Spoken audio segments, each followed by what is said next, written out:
IVF ఒక అధునాతన సంతానోత్పత్తి చికిత్స. అనేక దంపతులకు తల్లిదండ్రులు కావాలనే వారి కలను నెరవేర్చుకోవడానికి సహాయపడుతుంది. మాట్లాడాను, అమిత్ షా గారితో మాట్లాడాను, మొత్తం సిచ్యువేషన్ అంతా బ్రీఫ్ చేశాను. ఇమ్మీడియట్ గా హోమ్ సెక్రటరీకి ఆదేశాలు ఇచ్చారు. 10 NDRF టీములు పంపిస్తున్నారు. 10 NDRF టీములు వస్తున్నాయి.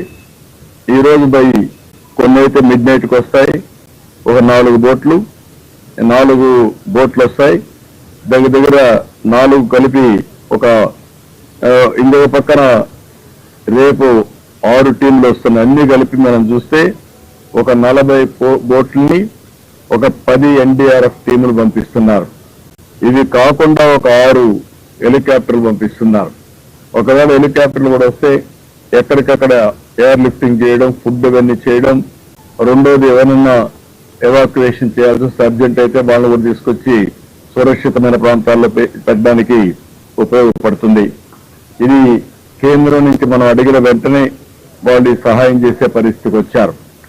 ఇదే సమయంలో మీరు ఒకసారి చూస్తే దీన్ని ఏదైతే ఒక వార్ ఫుటింగ్ లో చేస్తే తప్ప ఈ సమస్య పరిష్కారం కాదు.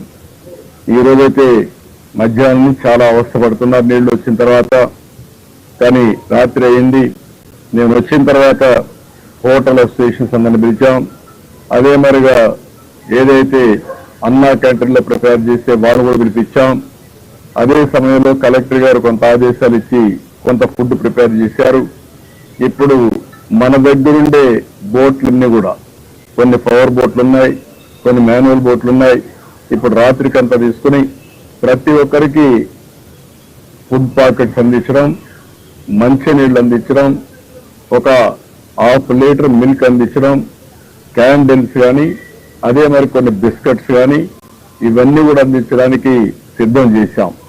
ఇప్పుడు అన్ని సిద్ధం చేసి వెహికల్స్ పంపించి ఇవన్నీ కూడా సుజావుగా వారికి జరిగే విధంగా చేరే విధంగా ఆలోచిస్తున్నాం. ఇక్కడ డేటా అంతా నేను కలెక్ట్ చేస్తే ఇక్కడనే సింగినగర్ ఏరియాలో 16 వార్డ్స్ లో మొత్తం కార్పొరేషన్ డివిజన్ లో మీరు చూస్తే 95,532 కుటుంబాలు ఉన్నాయి. 2,76,000 మంది జనాభాకి 95,532 కుటుంబాలు ఉన్నాయి.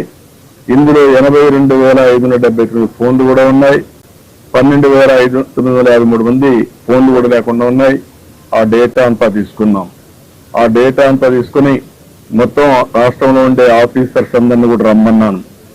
ఒక ఎమర్జెన్సీ ఉన్నప్పుడు ప్రత్యేకంగా ప్రతి ఒక్కరు ఇక్కడ పనిచేయాల్సిన అవసరం ఉంది. ఆ పనిచేయడం కోసం దగ్గర మాకు 16 డివిజన్స్ ఉన్నాయి, 77 సచివాలయాలు ఉన్నాయి. ఒక్కొక్క డివిజన్కి ఒక సీనియర్ ఆఫీసర్ని పెట్టి, ఒక్కొక్క సచివాలయానికి ఒక జూనియర్ ఆఫీసర్ని పెట్టి టోటల్ గా ఇది రికవర్ అయ్యే వరకు ఎప్పటికప్పుడు వాళ్ళతో అనుసంధానం చేసుకుంటూ అవసరమైతే ప్రజలతో కూడా మాట్లాడి వాళ్ళకు న్యాయం చేసిన తర్వాతనే ఇక్కడి నుంచి వెళ్తాం. దానికోసం ఒక కార్యక్రమం తయారు చేశాను. ఇది అవుతానే అందరితో కూడా మేము కూర్చుంటున్నాం. మేము కూర్చొని మళ్ళీ రాత్రి నేను వెళ్తాను. ఆ పేర్లన్నీ కూడా మేము మీకు రిలీజ్ చేస్తాం. ఆ పేర్లన్నీ మీకు రిలీజ్ చేసి మీకు ఇస్తాం ఆ నేమ్స్ అన్ని. దానికంటే ముఖ్యంగా ఈరోజు ఒక ప్రధానమైన బాధ్యతగా తీసుకున్నాం. చాలా మంది చాలా ఇబ్బందుల్లో ఉన్నారు. కొంతమంది అయితే చాలా దిగులు పడే పరిస్థితికి వచ్చారు. ఎప్పుడు రాని కష్టాన్ని చూసే పరిస్థితికి వచ్చారు. అన్ని కూడా ఫస్ట్ ఫ్లోర్ లో ఉండే వాళ్ళందరూ కూడా ముంపుకు గురయ్యారు. వీళ్ళందరూ ఫస్ట్ ఫ్లోర్ కానీ సెకండ్ ఫ్లోర్కి వెళ్ళిపోయారు. గ్రౌండ్ ఫ్లోర్ అంతా దెబ్బతిన్నారు. నీళ్లు కూడా అప్పటి నుంచి అట్లనే ఉన్నాయి.